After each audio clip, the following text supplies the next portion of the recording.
Met Genesis, ons is vanoggend by Genesis 18. Genesis hoofstuk 18, ons gaan die eerste klompie verse daar lees. Vanmôre praat ons met u vanaf vers 1 tot 15. En daar is so 'n bietjie van 'n verskuiwing. Jy gaan dit agterkom soos wat ons met die boodskap verder gaan. Die fokus is op Abraham. Hy is die menslike hoofkarakter. God is altyd die hoofkarakter, maar hy is die menslike hoofkarakter. Maar vanoggend is daar so iets oor Sara, oor sy vrou. En daarom gaan ons vanoggend kyk na hierdie gedeelte in 'n bietjie van 'n ander praktiese, meer menslike sin, maar die Here wil met ons daaruit praat. Genesis hoofstuk 18 is ons skriflesing. Ek lees vir u vanaf vers 1 tot en met vers 15 en ons lees saam uit die ou Afrikaanse vertaling. Dit klink so. Daarna het die Here aan hom verskyn by die terpentynbome van Mamre, terwyl hy by die ingang van die tent sit op die warmste van die dag. Toe hy sy oë opslaan en kyk, staan daar 3 manne voor hom. En toe hy hulle sien, loop hy hulle tegemoet van die ingang van die tent af en buig hom na die aarde toe. En hy sê: "My Heer, as ek nou genade in u oë gevind het, gaan dan tog nie by u knegg verby nie. Laat hulle tog 'n bietjie water bring en was u voete en lê en rus onder die boom. En laat ek 'n stukkie brood gaan haal en versterk u hart. Daarna kan u verder gaan, want daarom het u by u knegg aangekom." En hulle antwoord: "Doen soos u gesê het." Toe loop Abraham haastig in die tent na Sara en sê: "Maak gou, knie 3 mate meel, die beste, en maak roosterkoeke." Daarop loop Abraham na die beeste en vang 'n jong, mooi kalf en gee dit aan die dienaar wat dit gou klaar gemaak het. En hy neem dikmelk en soetmelk en die kalf wat hy klaar gemaak het en sit dit aan hulle voor, terwyl hy self by hulle onder die boom bly staan en hulle het geëet. Toe sê hulle vir hom: "Waar is Sara, u vrou?" En hy antwoord: "Daar in die tent." En hy sê: "Ek sal oor 'n jaar sekerlik weer na jou toe kom. Dan sal jou vrou Sara 'n seun hê." En Sara het geluister by die ingang van die tent wat agter hom was. Maar Abraham en Sara was oud, ver op hulle dae. Dit het met Sara nie meer volgens die reël van die vroue gegaan nie. En Sara het by haarself gelag en gedink: "Sal ek wel eens hê nadat ek oud geword het en my Heer oud is?" Toe sê die Here vir Abraham: "Waarom het Sara daar gelag en gedink, sou ek ook werklik baar nou dat ek oud geword het? Sou iets vir die Here te wonderbaar wees? Hierdie tyd, oor 'n jaar, sal ek na jou terugkom en Sara sal 'n seun hê." Maar Sara het dit ontken en gesê: "Ek het nie gelag nie," want sy was bang. Maar hy sê: "Nee, maar jy het gelag." Dit is tot daar wat ons saam lees in die onfeilbare woord van die Here. Ek gaan vra dat die manne staan. Jy is verteenwoordiger van die huis. Manne staan en bid ons saam, ons nader tot die troon van genade.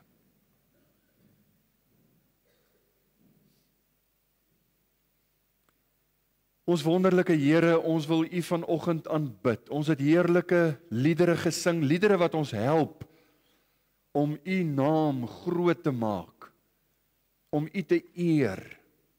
Ons wil saam met die skrywer sê daar in 1 Kronieke 16, sing tot eer van die Here, o ganse aarde. Verkondig sy heil van dag tot dag. Vertel onder die nasies sy eer, onder al die volke sy wonders, want die Here is groot en baie lofwaardig. En hy is gedig bo al die gode. Want die gode van die volke is afgode. Maar die Here het die hemele gemaak. Ons praat by die bidhere van U soewereiniteit en ons het dikwels al gesê, daar kan net een soewereine wees. Daar kan net een God wees wat die hemel en die aarde gemaak het. Hoe bevoorreg is ons nie vanoggend om U te kan ken, om tot U te nader nie. Dankie vir Jesus, die enigste weg waardeur ons tot U kan nader. Dat hy vir ons die voorhangsel geskeur het. Dat hy vir ons 'n bloedgebaande weg, en ons weet nou al wat dit beteken, want ons het al gepraat oor Abraham se verbond, en ons verstaan die gedagtes daar agter. Dis nodig vir bloed. Dis nodig om ons te herinner, ons kan nie op ons eie na U kom nie. U maak vir ons die pad oop. U maak dit vir ons moontlik. Sal U ons vanoggend kom seën. Hier is praktiese dinge waaroor ons moet praat. En ek wil bid dat hierdie dinge in ons harte sal vassteek, dat dit ons sal kom uitdaag, dat dit sal oortuig, soos wat U alleen kan doen. Ek kan mense nie laat skuldig voel en dink mense gaan verander nie.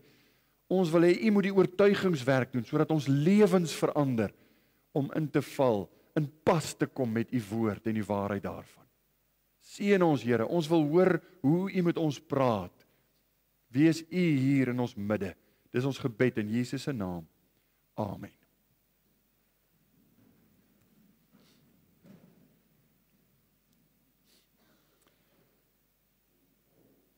Moontlik het U al die belewenis gehad dat daar iemand in die lewe, 'n meerdere, miskien 'n baas by die werk of op een of ander plek waar U was in die lewe, iemand na wie toe U opgekyk het vir 'n tyd, dat daar 'n verhouding ontstaan het in die opsig dat iemand vir jou sê, dat die persoon vir jou sê, of dit 'n man of 'n vrou is wat vir jou sê, daar moet 'n vriendskap wees. Gewoonlik sal dit lyk soos 'n baas wat sê, hoor, jy moenie meer vir my sê meneer nie, noem my sommer, en dan sy naam. Jy weet, dan van sy kant af sê hy, ek wil hê dat ons vriende sal wees.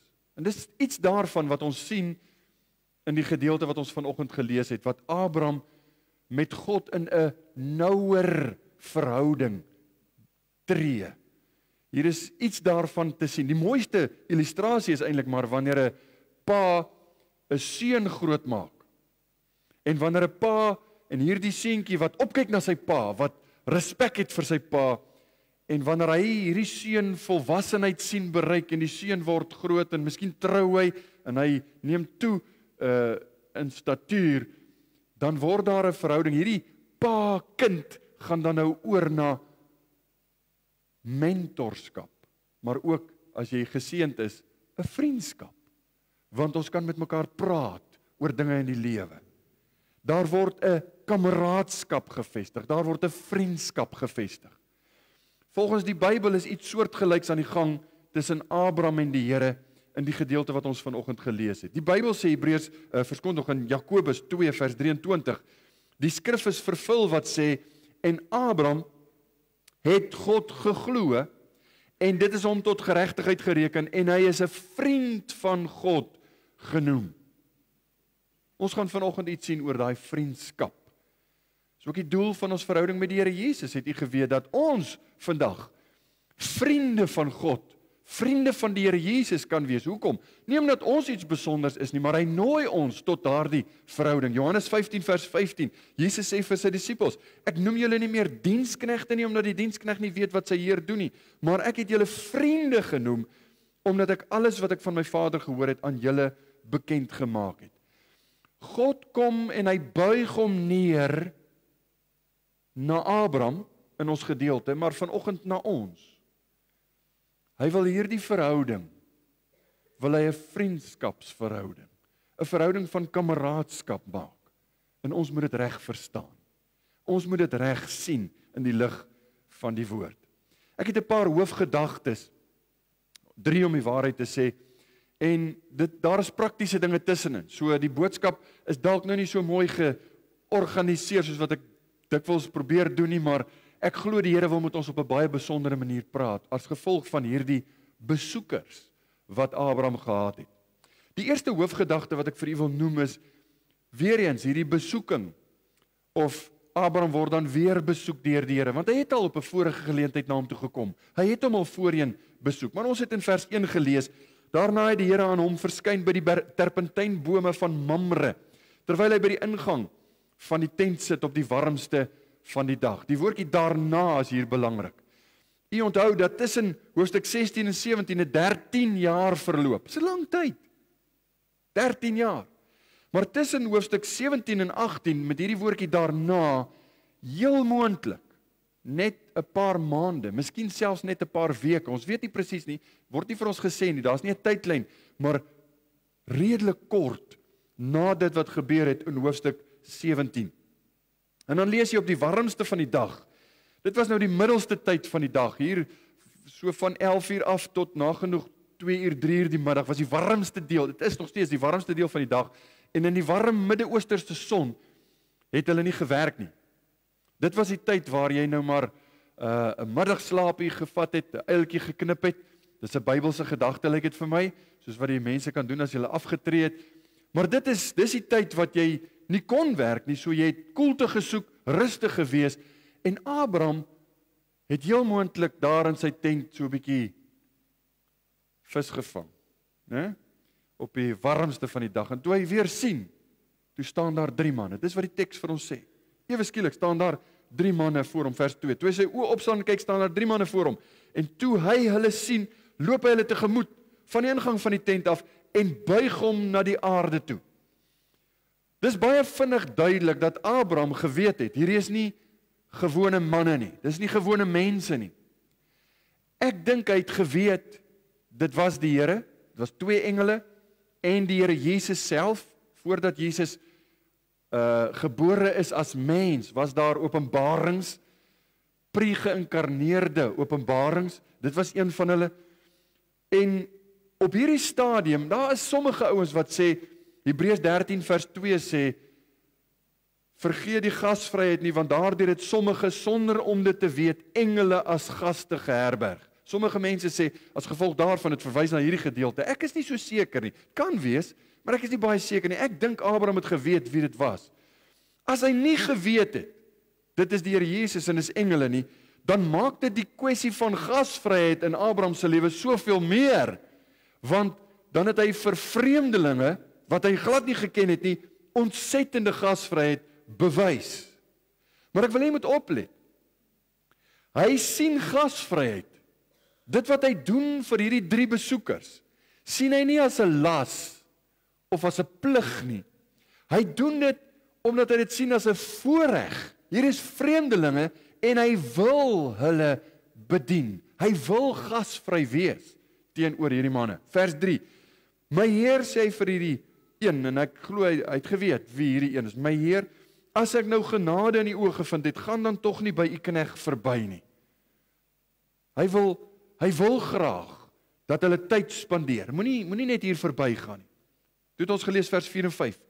Laat hulle tog 'n bietjie water bring en was u voete en lê en rus onder die boom. Hy wil hulle verkoop, hy wil hulle bedien en laat ek 'n stukkie brood gaan haal en versterk u hart.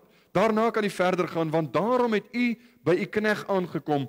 En hulle antwoord, doen soos u gesê het. Nou hierdie, laat ek vir julle 'n stukkie brood gaan haal, was eintlik 'n baie geringe uitlating wat Abraham maak, want hy loop daar weg en ons lees in vers 6, hy sê vir Sara, maak gou knie 3 mate meel, die beste, en maak roosterkoeke. Nou 3 mate meel, om u 'n idee te gee, by geleentheid het Dawid en 100 van sy manskappe 5 mate meel. Abigail het 5 mate meel vir Dawid en 100 manskappe gemaak.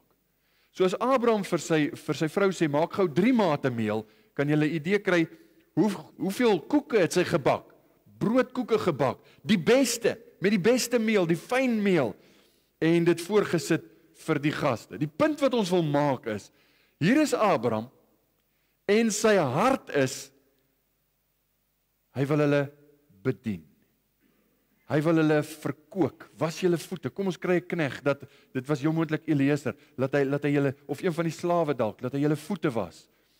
Dit gaan julle verkoop, dit gaan julle skoonmaak, julle moet rustig wees, en ek sal julle voed. Dis wat ons doen. Vers 7 het ons gelees, daarop loop Abraham na die beeste, en vang hom 'n jong mooi kalf, en gee dit aan die dienaar wat dit gou klaar gemaak het. Hier kry jy 'n idee van die tipe gasvryheid van die Midde-Oosterse mense. Hulle is nie haastig nie. Dis Bybels om lank te kuier. Dis Bybels om nie net in en uit nie. Nou die wysheid sê, moenie te lank kuier nie. Langehoven het gesê, jy moet nie 'n ou 2 keer bly maak, as jy kom en as jy gaan nie. Jy moet net lank genoeg kuier, dat jy nog loop terwyl dit lekker is. Maar jy moenie haastig wees. En ons gaan die geheim sien hier. Die geheim is, bou verhouding. Dien. Wees gasvry. Bou in mense se lewens. Hy gaan vang 'n kalf, die beste, sagste vleis wat hy in die hande kan kry. 'n Mooi kalf, sê die teks. Dit beteken hy het sy beste gegee. En om 'n kalf te slag en reg te maak, vat tyd, maar dit wys jy, hulle is nie haastig nie, hulle het dit ure gevat. Maar hier kom hy, vers 8 het ons ook gelees, en hy neem dikmelk en soetmelk, is die beste. En die kalf wat hy klaar gemaak het, en sit dit aan hulle voor, terwyl hy self by hulle onder die boom bly staan, en hulle het geëet. Een van die kommentators, Dale Ralph Davis, hy skryf oor die gedeelte en hy sê, Abraham was basies soos die hoofkelner, wat toesien dat die gaste lekker eet, want die ander het bedien en hulle het die kalf gemaak en Sarah het brood gebak, maar hy was die een wat toegesien het dat alles regloop, want hy was die hoofkelner wat die besoekers bedien het. Wat 'n voorbeeld vir ons. Abraham wat dien. Abraham wat iets van homself gee. Abraham wat gasvryheid toon. Abraham wat hier buig. Nie as 'n las of 'n plig nie, gewilliglik gasvry is. Die Here Jesus vertel 'n gelykenis by geleentheid toe hulle van hom vra: "Wie's my naaste?" Vertel hy die gelykenis van die barmhartige Samaritaan. En u ken die gelykenis. Die priester en die leviet het verbygeloop met die ou wat onder rowers geval het, maar daar kom 'n Samaritaan en die Samaritaan help die ou. Hy laai hom op sy donkie en hy vat hom na 'n plek toe waar hy versorging kan kry. Hy betaal selfs vir sy mediese onkoste en hy sê as daar iets kort kom sal ek nog betaal. Maar die Samaritaan doen soveel moeite. En die Here vra vir die Fariseërs, wie was die naaste van hierdie ou? En hulle sê seker maar die een, want hulle wou nie gesê die Samaritaan nie. Hulle het nie eens die naam Samaritaan genoem nie, want die Samaritane was verag in hulle oë. Die een wat goed gedoen het. En Jesus se woorde is: gaan jy en doen net so. Lukas 10. Nou vriende, wat ons moet sien hier en wat ek vir u wil wys in Abraham se lewe, wat in Jesus se lewe waar is God was barmhartig teenoor ons. God was liefderyk teenoor ons. God was gasvry teenoor ons. Ons moet dit wees teenoor ander. Ons moet dit wees teenoor vreemdelinge.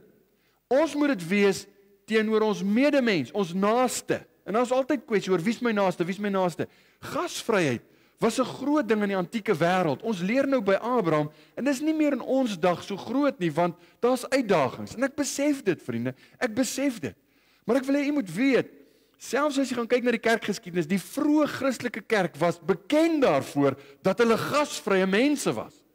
As Paulus in sy geselskap, wanneer hulle rondgereis het, as hulle kerke gestig het en gaan preek het op plekke, waar het hulle gebly? Hulle het nie ingeboek by die plaaslike hotel of by 'n gastehuis nie, hulle het by gemeentelede gebly, hulle het by die kinders van die Here gebly. Mense was gasvry, dit is wat jy gedoen het.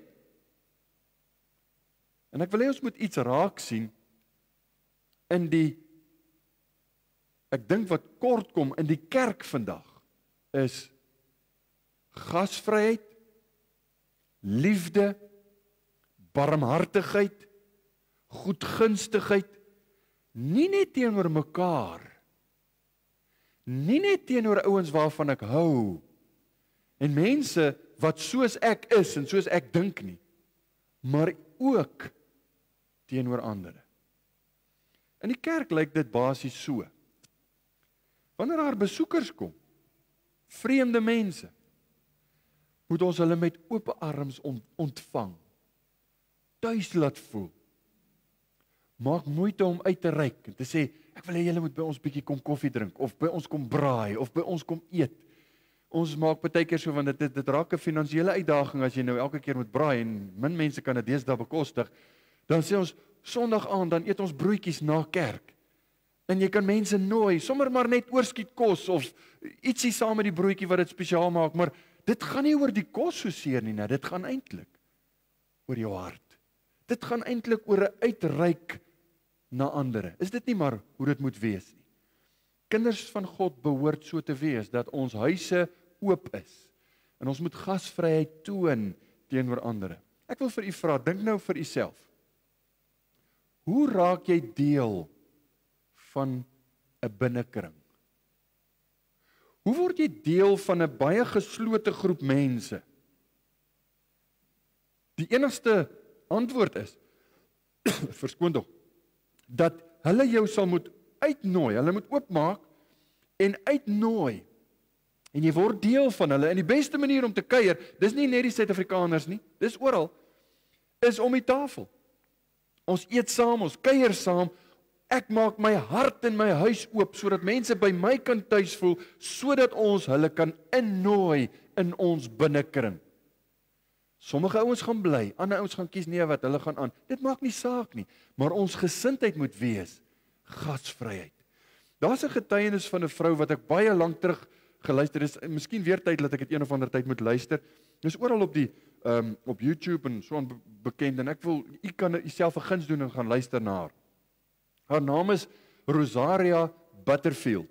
Sy was 'n bekende, eintlik nie so bekend nie, maar sy was 'n baie geleerde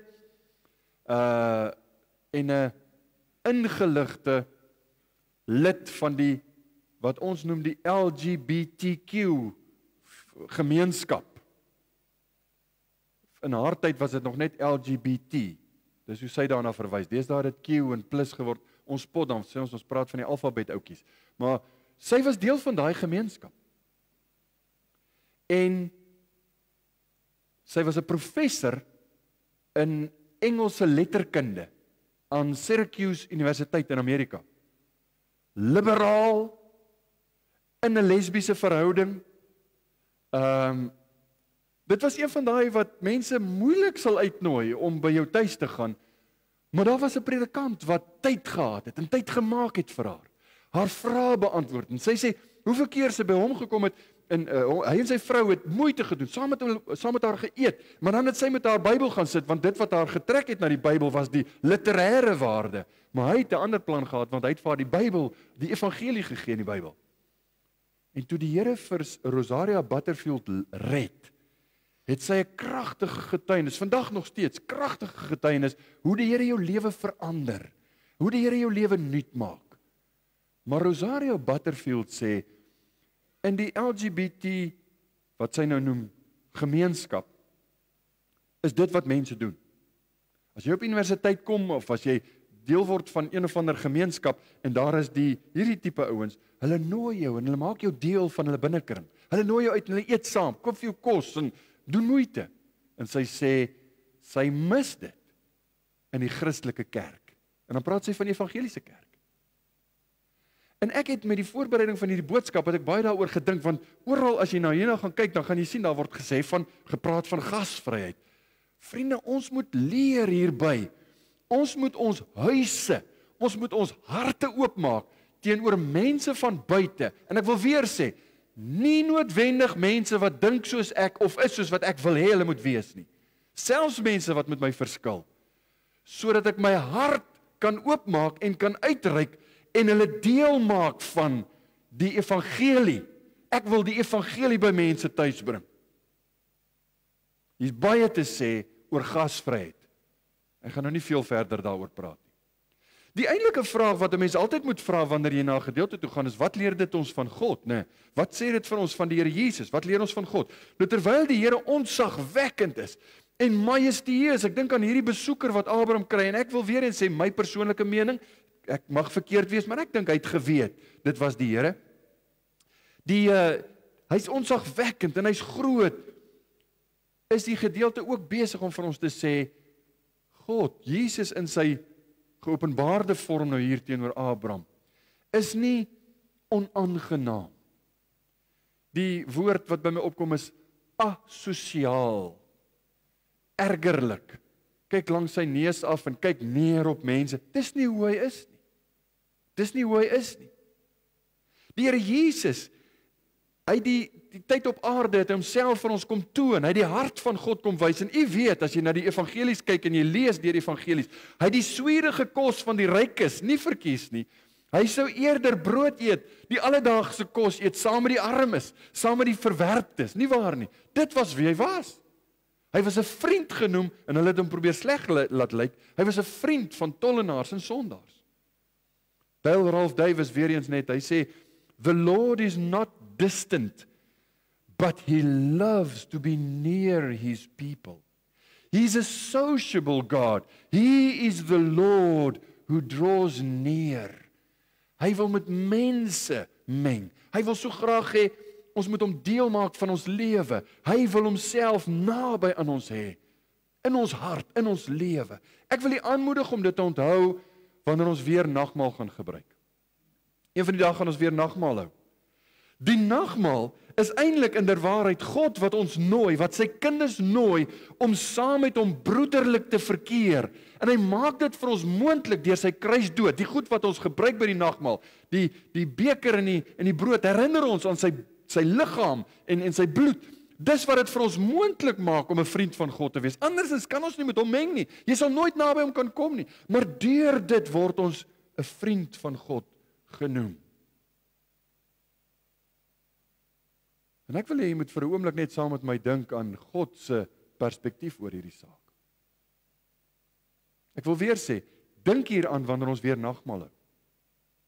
Wanneer laas het u saam met iemand geëet of met iemand te doen gekry?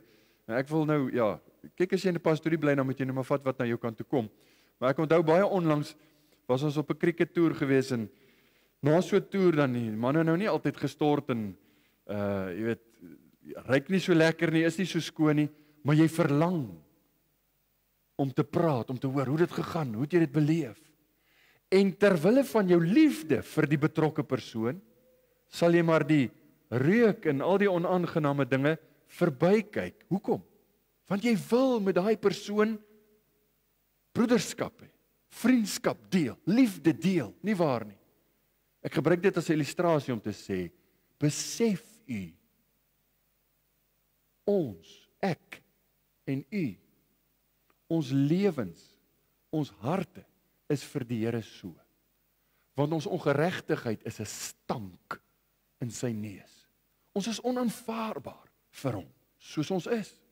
Ons dink dalk ons is mooi, ons dink dalk ons is reg, ons dink dalk ons is heilig, ons is ver van dit af. Ons God is heilig. En hy, terwyl ons sonde 'n aaklige stank is, hy verdra dit.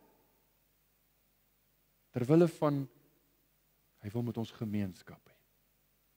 Hy wil met ons vriendskap hê. Met die nagmaal wil hy met ons saam eet. Net soos hy saam met Abraham hier gesit het onder die terpentynbome van Mamre. In die Engelse vertaling praat hulle van the oaks of Mamre. Hy wil warm, intieme broederskap met ons hê, sodat ons vriende kan wees. Dink maar net weer, en ons is nou deur Genesis, dink maar weer aan die skepping van die mens, Genesis 2 vers 7. Terwyl God sterrestelsels en berge en al hierdie fantastiese dinge geskaap het met 'n woord, maak hy die mens aangesig tot aangesig. Hy blaas sy asem in die mens. Hoekom? Daar's 'n persoonlike verhouding. Dis sy begeerte. Hy wil so graag naby aan sy skepping. En ons is dit. Hy wil 'n verhouding met jou hê. Bring ons by die tweede hoofgedagte, en dit is, ek wil 3 aspekte van vriendskap met julle deel, want jy sien dit hier in die verhaal. As 3 dinge wat God Abraham bied, en wat hy vir ons ook bied. En die eerste ene is kameraadskap. God bied kameraadskap. Ons dink maklik aan Abraham as hierdie sterk geloofsheld, en hy het niks tekort nie, hy was ryk, hy was 'n ryk man, hy het slawe gehad. Maar ek wil vir u sê, Abraham en Sara, dink ek, was eensaam. Hoekom sê ek so? Ek sê dit want hy was in 'n vreemde land. Lot het van hom geskei. Die naaste aan vriendskap wat Abraham gehad het, was Sara. Die ander was sy slawe. Daar was nie regtig vriendskapsverhoudings nie.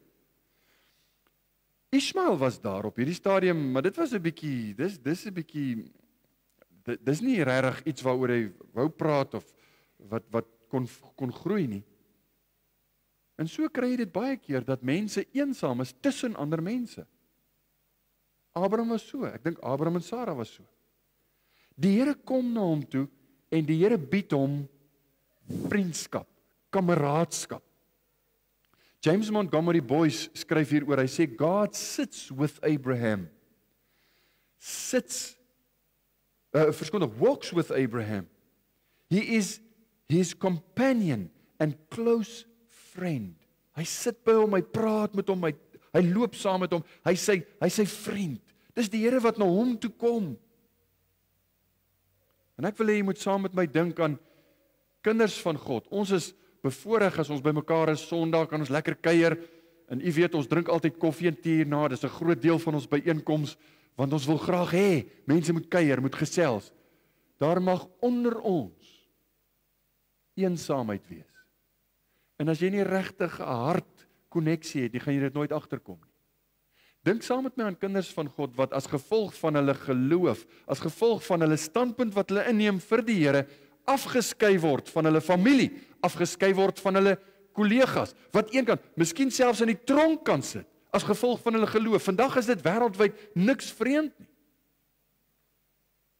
Dink daaraan en besef die voorreg wat die Here vir ons gee. Ek het by 'n vorige geleentheid gepraat, en ek kon nie onthou wie dit geskryf het nie, maar een van die bekendes het geskryf van 'n Chinees, wat vir die Here altyd gesing en gepraat het. Hy was in 'n konsentrasiekamp, maar as gevolg van sy godsdienst was hy verskriklik geteken deur die wagte, die soldate. Hulle het hom geslaan. As hy hardop sing, het hulle hom gespot en as hulle geslaan, en hy kan nie gebid het nie.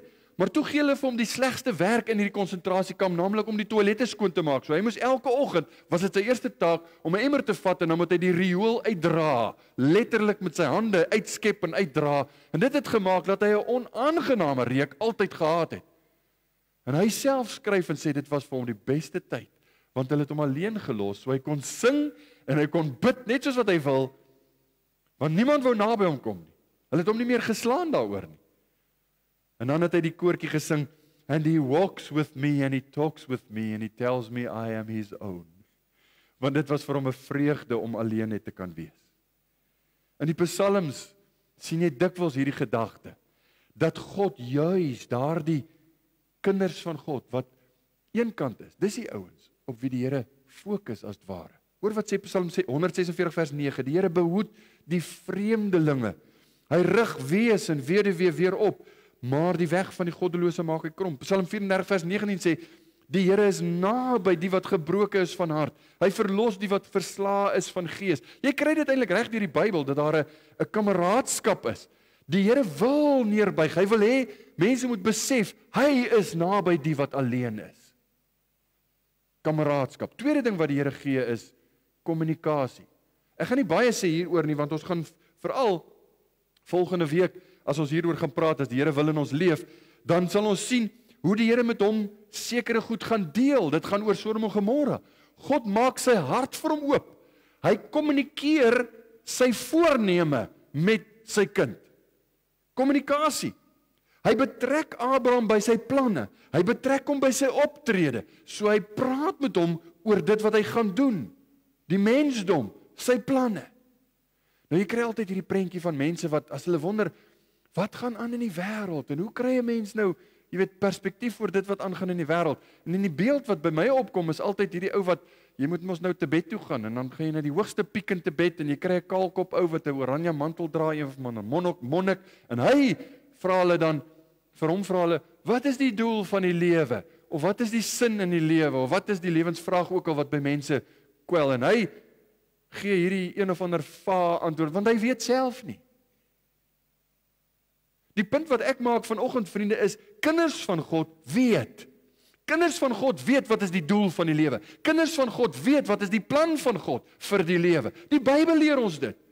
Jy moet God eer, jy moet hom verheerlik, En die enigste manier om tot hom te nader is sy seun Jesus Christus, is die evangelie. Wat is die doel daarvan dan? Jy lewe tot eer van God. Jy gee jou lewe vir die Here. Ons is medewerkers van Christus om hierdie boodskap uit te dra aan 'n wêreld daar buite. Dis die doel, dis die betekenis van die lewe. Waarheen is dit alles op pad? Dit is op pad na 'n wederkoms, wanneer die Here weer kom. Sy koninkryk gaan gevestig raak op aarde. En wat 'n fees as jy deel is daarvan. Kinders van God weet dit. God kommunikeer dit vir ons. Efesiërs 1 vers 8 en 9 sê, hy praat van sy genade, die genade van die Here, wat hy oorvloedig aan ons bewys het, in alle wysheid en verstand, deurdat hy aan ons die verborgenheid van sy wil bekend gemaak het, na sy welbehae wat hy in homself voorgenem het. God maak sy wil aan ons bekend. God maak sy planne aan ons bekend. Hy het sy gedagtes met ons gedeel. Hoekom? Want hy is ons vriend. Dis wat jy doen. Kameraadskap, kommunikasie, derdens, deernis. Deernis. Abraham se begeerte was om 'n erfgenaam te hê. Hy wou 'n seun hê. Hy en Sara swaar gekry. Hulle het swaar gekry as gevolg van hulle omstandighede. God bring vir hulle vertroosting. God bring vir hulle vertroosting. Hoor wat sê hy in vers 10, ons het dit gelees. Hy sê, ek sal oor 'n jaar sekerlik weer na jou toe kom, dan sal jou vrou Sara 'n seun hê. Dis net hy wat dit kan sê. Maar hy gee vertroosting in hierdie woorde. Net soos die Here vir sy kinders 'n vriend wat omgee, wat deernis en bemoediging vir ons bring, selfs daardie tye wanneer ons, miskien moet ek sê veral daardie tye, wanneer ons plat is, wanneer die wêreld met sy storms ons plat slaan, wanneer ons swaar kry in hierdie lewe, dan sê 1 Petrus 5 vers 7, werp al julle bekommernisse op hom, want hy sorg vir julle. Vriende, dit is juis in die swaar kry tye wat jy die Here Jesus se vriendskap, wat jy waardeer dit, jy behaag daarin, dis vir jou enigste vreugde. Dit beteken nie dat die Here alles gaan doen wat ons wil hê, en alles van ons gaan gee wat ons voorbid en wat ons voorvra nie. Nee, hy weet mos wat is die beste. Dit beteken egter, hy troos altyd sy kinders. As jy swaar kry, as jy beproewing deurgaan, is die Here Jesus se troos, is die Here Jesus se deernis, dan kry dit vir jou waarde. Dan raak dit vir jou belangrik. Laaste plek, die hoofgedagte, daar is ook 3 seëninge wat God van sy kinders af vir ons gee. Nou gaan ons so 'n bietjie die klem verskuif na Sara toe. Elke keer wat ons aan die voete van die Here Jesus sit, soos vanoggend, gee hy hierdie 3 goed vir ons. Elke keer as jy die Bybel oopmaak en jy gaan stilte tyd hou, dan gee die Here hierdie 3 goed vir jou. Die eerste een is, hy bring vertroosting vir vermoeide siele. Baie dieselfde wat ons nou oor gepraat het. Hy bring vertroosting vir Abraham, omtrent die geboorte van hierdie seun. Vers 10 sê, oor 'n jaar sal ek sekerlik weer na jou toe kom, dan sal jou vrou Sara 'n seun hê. 2 beloftes, ek sal weer na jou toe kom. Hoe mooi is dit? Maar daai tyd gaan daar 'n babatjie wees wat huil in hierdie huis, of in hierdie tent moet ek dalk sê. Hierdie belofte was reeds gegee aan Abraham, maar as jy nou na die konteks gaan kyk, hier is dit eerder asof die Here op Sara wil fokus. Vertroosting vir Sara wil bring. En laat ek dit vir u sê, een van die mooi maniere waarop 'n mens vriendskap toon, waarop jy vriendskap vir 'n ander man wys, en ek praat met die manne, is as jy goed is vir die man en vir sy vrou. Eerbiedig, betroubaar. As jy 'n man is, in die ware sin van die woord, sal jy jou vriend se vrou ook eerbiedig in daardie opsig. Hoflik, menslik, beleef hanteer. God gee om vir Abraham. Dis sy vriend. Daarom gee hy om vir Sara. Kyk wat is een van die eerste goed wat hy vra in vers 9. Hy vra vir Abraham, waar is Sara, u vrou? Hoekom vra hy na Sara? Want hy is sy vriend. Hy stel belang in hom. God het geweet Sara is beswaard. God het geweet Sara kry swaar. Sy het vertroosting nodig. Dit was vir haar 'n baie moeilike tyd, want sy het hierdie belofte wat Abraham vir haar van vertel het, maar sy weet, in haar eie liggaam weet sy, dit menslik, dit kan nie gebeur nie. Dit gaan nie gebeur nie. Hoekom hou Abraham aan om daarvan te praat? En sy voel naderhand, hy plaas nou druk op haar. Heel moontlik al 'n paar keer vir hom gesê, Abraham, hou nou op, praat oor hieroor. Dit maak my seer, dis nie vir my lekker om hieroor te praat nie. Sy het swaar gekry. Niemand kan haar hart verstaan nie. En hier kom die vriend van Abraham, en hy maak 'n belofte. Hy maak 'n belofte wat net God kan maak. Ek wil vir julle sê, ons lewe in gevorderde mediese tye. Die beste dokter vandag kan nie hierdie tipe belofte maak nie. Hy kan dalk sê, ek sal my bes doen. Hy kan sê, ons sal die beste pogings aanwend, maar die beste dokter kan nie so belofte maak. Sekerlik oor 'n jaar gaan ek weer kom, en dan gaan haar babietjie huil in hierdie tent. Dis die belofte wat God vir haar maak. Paulus sê, en hy bring dit na kinders van God, Filippense 4 vers 19, my God sal elke behoefte van julle vervul, na sy rykdom, in heerlikheid deur Christus Jesus. Weereens, dit beteken nie die Here gaan vir ons gee wat ons wil hê, en kinders van die Here moet altyd net voorspoed hê, nooit teëspoed. Inteendeel, ek sê vir u, dis juis in moeilike tye, wat God se teenwoordigheid, sy vertroosting wat hy bring, die beste vertroosting is. As jy blou geslaan is deur die sonde en die versoekings en die beproewings, dis juis wanneer jy nie van die kerk af moet wegbly nie. Dis juis wanneer jy nie die Bybel een kant toe moet skuif nie. En die hartseer is dis wanneer mense sê, en dan sê hulle met my net eerlik, en sê hulle, dominee, ek sê eers lus om Bybel te lees nie. Dan sê ek, maar dis juis wanneer jy moet Bybel lees. Dis juis wanneer jy die stem van die Here moet hoor. Hy bring vertroosting. Maar die tweede gedagte is, hy toets ons geloof. Sara is in die tent, volgens die teks, agter die Here. So ek neem aan, Abraham het nou aan die ander kant gaan staan. Hoe die opset was, presies weet ons nie, maar agter die Here is die tent en daarin is Sara. En sy hoor die belofte wat die man maak, hierdie besoeker maak. Vers 11 en 12. Maar Abraham en Sara was oud, ver op hulle dae. Dit het met Sara nie meer volgens die reël van die vroue gegaan. Is dit nie mooi hoe die Bybel oor die mees sensitiewe goed op 'n eerbare, mooi manier praat? In ons terme, Sara was in menopause. Dit was die tyd wat die hormoonvlakke daal. Dis Sara is daar. Vers 12, en Sara het by haarself gelag, want sy ken haarself.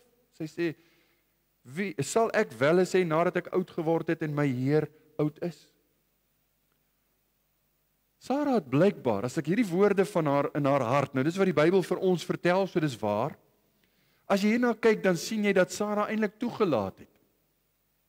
Dat haar bitterheid, dat daar 'n tipe van 'n wrok in haar hart ontstaan het. En dis hoekom ek sê, dit sal vir my nie snaaks wees, as sy heel moontlik op hierdie stadium al vir Abraham gesê het, jy praat nie meer met my hieroor nie. Moenie met my praat hieroor, want sy was bitter. Sy was in haar hart opstandig teenoor hierdie ding. Sy wou nie meer hoor daarvan nie. Sulke ongeloof is sonde. Sulke tipe ongeloof, hoekom sê ek dis ongeloof? Want God het gesê, jy sal 'n seun hê. Ek wil vir julle lees wat sê die Skotse predikant John Stott. Hy sê, unbelief is not a misfortune to be pitied. It is a sin to be deplored. Its sinfulness lies in the fact that it contradicts the word of the one true God and thus attributes falsehood to him. Hoekom is dit ongeloof? Sy sê in die ware sin van die woord, u lieg vir my. En jy kan dit nooit doen nie. Hoe kan jy vir God sê, u lieg vir my? As die Here gesê het, dis hoe dit sal wees, dan sal dit so wees. Nou ek wil vir u sê, en die punt wat ek maak is, haar geloof word getoets, want so Sara moet ons geloof ook getoets word. Veral wanneer omstandighede so is, dat ons geloof wankel.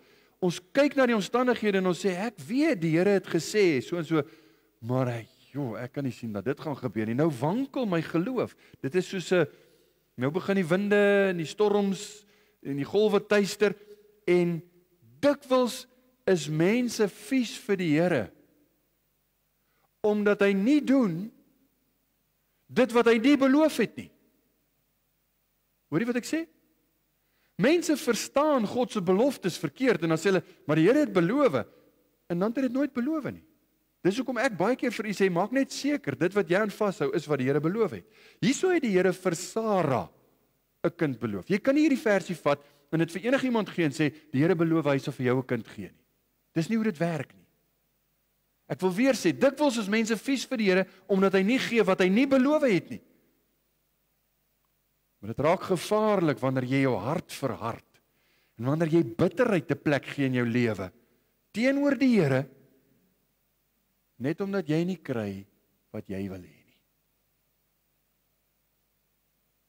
Ek is nou baie blaatant vanoggend en ek wil nie kwaai wees nie, maar ek wil vir u sê, ons moet versigtig wees. Ons moet uiters versigtig wees om bitterheid, hierdie tipe ongeloof, te probeer rasionaliseer en te sê, ja, maar as God gesê het, dan sal dit wees. As God beloof het, sal hy dit doen. Moenie toelaat dat bitterheid en ontevredenheid jou hart donker maak. En mense sien dit naderhand op jou gelaat, net omdat jy nie kry wat jy wil hê nie. Die lewe is nie wat jy dit wil hê nie. Jou werksomstandighede is nie wat jy verkies nie. Jy weet mos hoe gaan dit met ons? Ons is ontevrede. En hierdie ontevredenheid bly nie alleen nie, want sonde bly nooit alleen nie. Dit baar sonde, sê die Bybel. Jy moet jou bekeer. Dis gevaarlik. Dis gevaarlik as jy hierdie goeters toelaat. Kyk mooi wat gebeur. Ons lees in vers 13. Toe sê die Here vir Abraham, waarom het Sara daar gelag en gedink, sou ek ook werklik baar, nou dat ek oud geword het? Jy sien, die Here gaan nie die kwessie los nie. Die Here is nie soos party paas wat net ter wille van vrede maar eerder stil bly nie. Jy weet, asseblief, laat dit net gaan. Nee, die Here gaan dit nie laat gaan nie. Want hier's 'n kwessie, hier's 'n belangrike saak. Hy's besig om Sara se geloof te toets en hy sê, hoekom het sy gelag?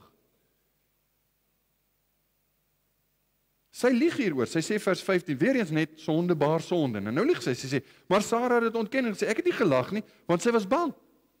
Maar hy sê, nee, maar jy het gelag. Jy sien, die meeste van ons beproewings het dit juis ten doel om ons geloof te suiwer. Dis ek wil amper sê die hoofrede waarom kinders van God swaar kry, is dat ons geloof moet groei, dat ons geloof moet sterk word. En geloof word nie sterk as dit alleen gelaat word nie. Net so min as wat 'n boom sal sterk word as jy hom heeltyd toebou en jy laat nie toe dat die wind of die weer naby hom kom nie. 'n Boom het nodig om geskit te word, laat sy wortels geanker moet word. So moet geloof getoets word om sterk te word. En ons dink God se beloftes is altyd aards, né? Dit is nou, as jy 'n huis het, dan wil jy 'n groter huis hê. As jy kinders het, dan wil jy slim kinders hê. En hulle moet mooi wees. En as jy slim en mooi kinders het, dan moet hulle in die beste skool wees. En as jy slim en mooi kinders het wat in die beste skool is, dan wil jy 'n mooier kar hê. En dan wil jy 'n mooier dit hê. En ons altyd aardsgerig. Dit is hoe ons is. En ons dink God se prioriteite is soos my prioriteite. As hy maar net my geken het, sou hy geweet het wat wou ek hê. As hy my vriend was, sou hy my gegee het wat ek wou hê. Vriende, die Bybel doen moeite om vir ons te sê, God se weë is nie soos my weë nie. Sy gedagtes is nie soos my gedagtes nie. Hierdie goed maak nie saak vir hom nie. Een van die kommentators wat hieroor skryf sê, hy sê altyd vir homself, ek het myself lief en ek het 'n wonderlike plan vir my lewe. Hy sê maar wat hy vergeet is, God het hom meer lief en God het 'n ander plan vir sy lewe. Maar God weet die beste. Want God se plan sluit beproewings in. God se plan sluit swaar kry tye in. Waarom? Want hy is besorg oor ons geloof. Hy gee nie om wat se kar jy ry nie, hy wil jou geloof sterk hê. Hy gee nie om waar jy bly of wat jou omstandighede by die werk nie, hy wil geloof sterk maak in jou hart.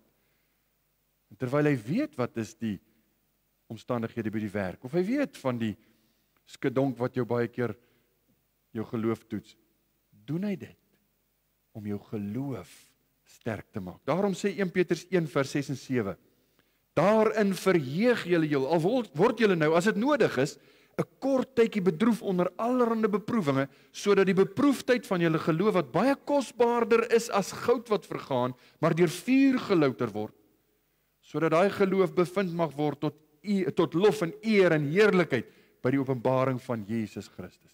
Dis die ouens wat die swaarste gekry het op aarde, wat eendag in die hemel gaan sê, ek dank die Here vir my swaar kry, want my geloof is sterk in die Here. Die Here het na Abraham toe gekom om Sara se geloof te toets. Terwyl hy van plan is om vir haar baba te gee, terwyl hy van plan is om haar gebed te antwoord, strek hy nogtans daai geloof.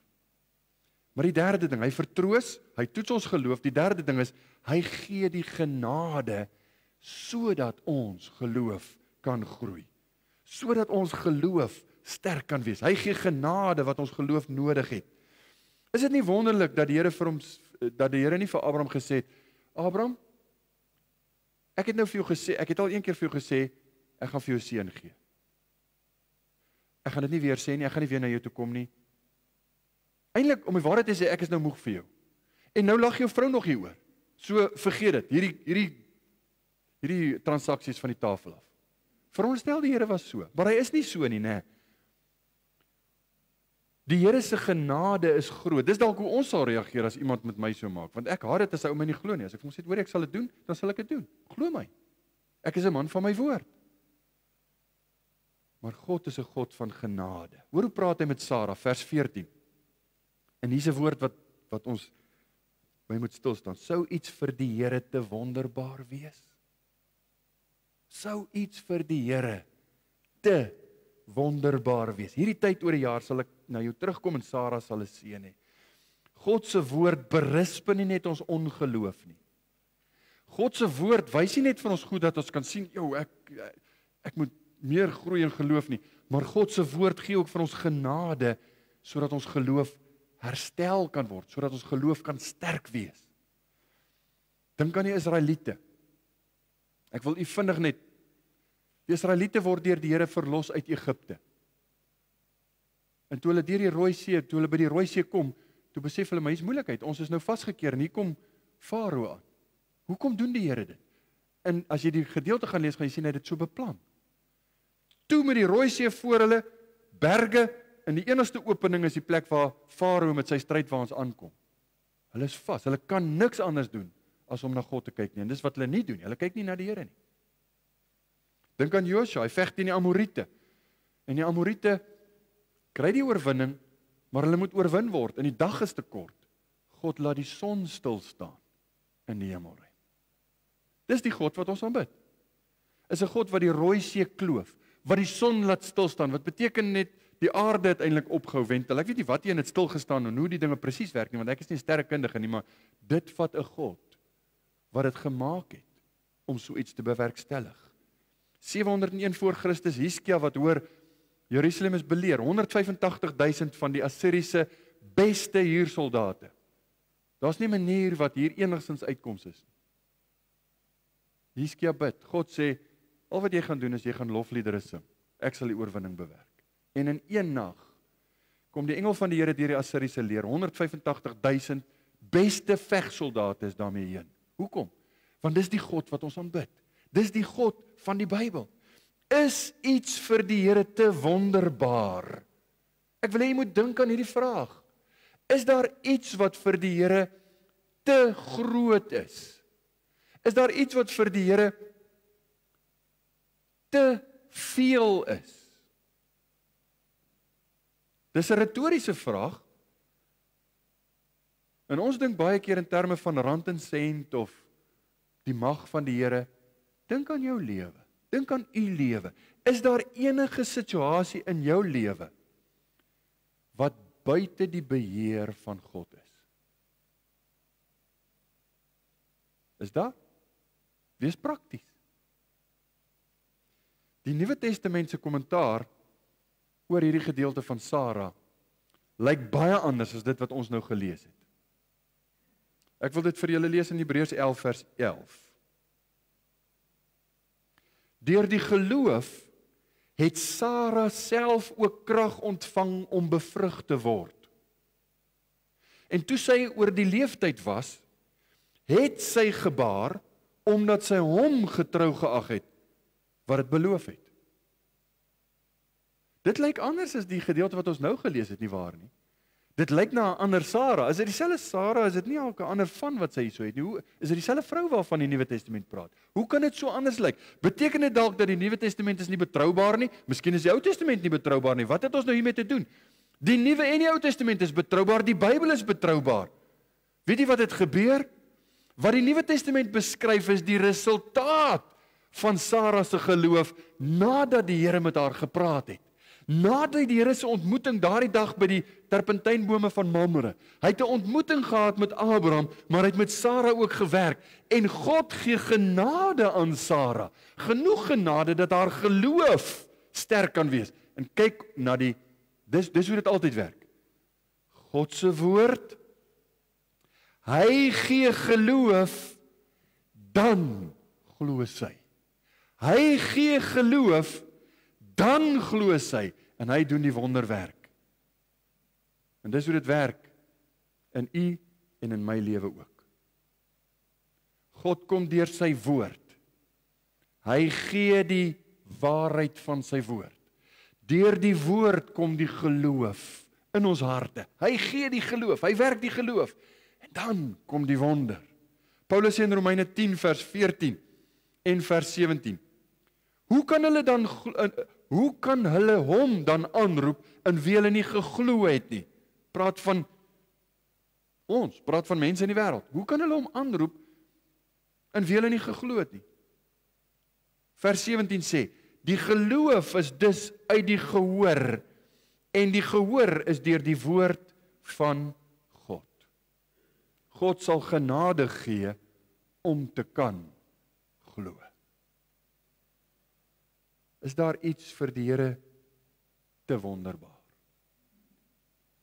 Die toppunt van hierdie retoriese vraag is die feit dat God 'n mens soos ek, sondaar, dat die Here my neem en hy maak my aanvaarbaar om voor hom, voor hierdie heilige God te staan. Dis die toppunt. As jy hierdie retoriese vraag in die Bybel wat jy enige plek kan vra, maar jy neem dit na jou siele, jou verlossingssaak toe en jy sê, hoe kan die Here 'n sondaar neem en my so verander dat ek vir hom aanvaarbaar is? As jy dink aan die werkswyse van die Here reg deur die Bybel. Hy kies mense soos Abraham. Ons het Abraham leer ken toe hy hierdie heilige, toegewyde kind van God was, né? Nee, hy was 'n afgodsdienaar in Ur. Hy het God nie geken nie. Ons het Moses leer ken as hierdie heilige, né? Nee, hy was 'n moordenaar. Dawid, hy het nooit iets verkeerd gedoen nie. Hy moet tog iets besonders wees, man na die hart van God. Nee, hy was 'n moordenaar, hy was 'n egbreker.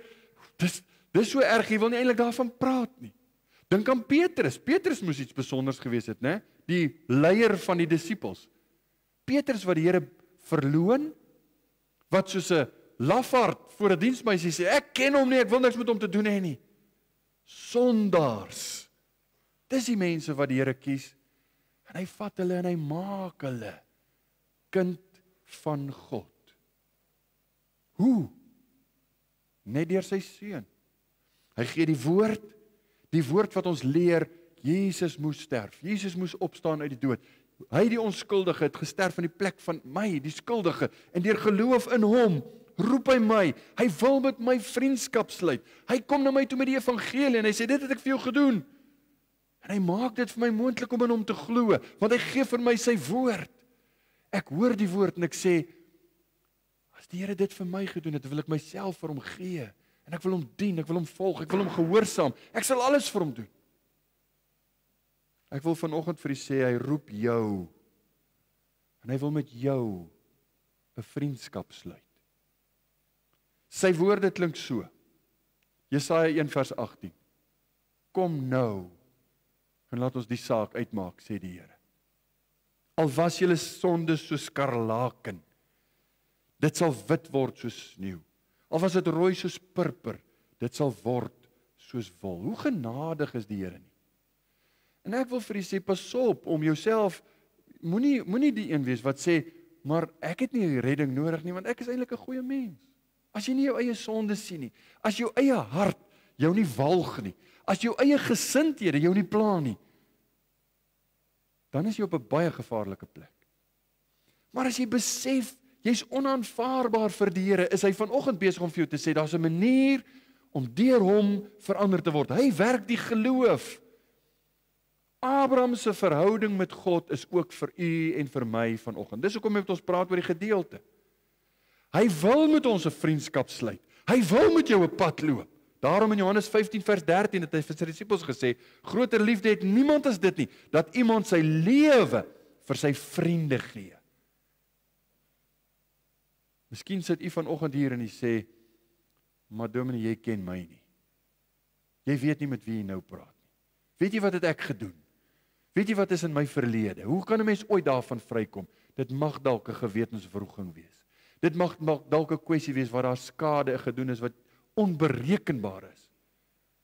Is daar iets vir die Here te wonderbaar? Die antwoord is nee. Hy roep jou. Hy trek jou. Hy gee jou sy woord. En al wat nodig is, glo in die Here Jesus. En jy sal gered word. Dis vir jou, dis vir jou mense saam met jou. Want deur jou gaan die Here jou familie en almal bereik. Dis hoe die evangelie werk. Mag die Here ook hierdeur vir ons trek en vir ons die Here Jesus wys. Amen. Kom ons bid saam.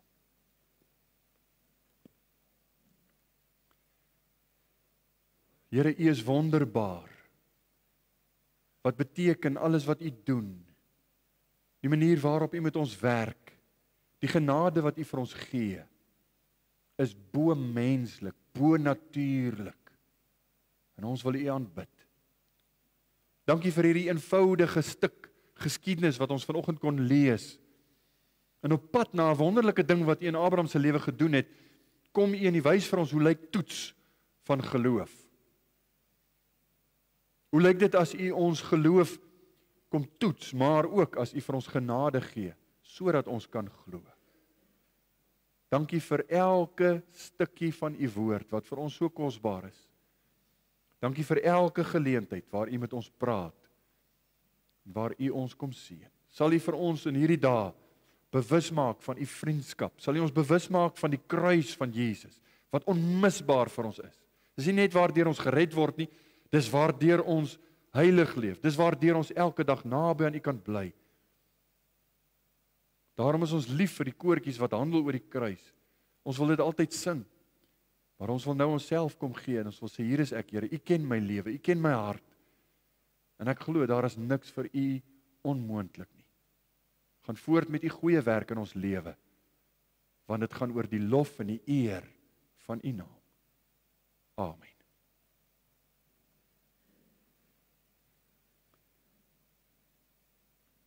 Ons gaan afsluit met 'n lied wat nou nie in die liedboek is nie, maar ons het hom al 'n paar keer gesing. Ek wil kom stil word hier aan U voete. Ek wil kom hoor wat U vir my sê. Is hy daar? Ek wil net gou die woorde het ek nou nie voor my nie, so ek moet nou staat maak op die bord. Ek wil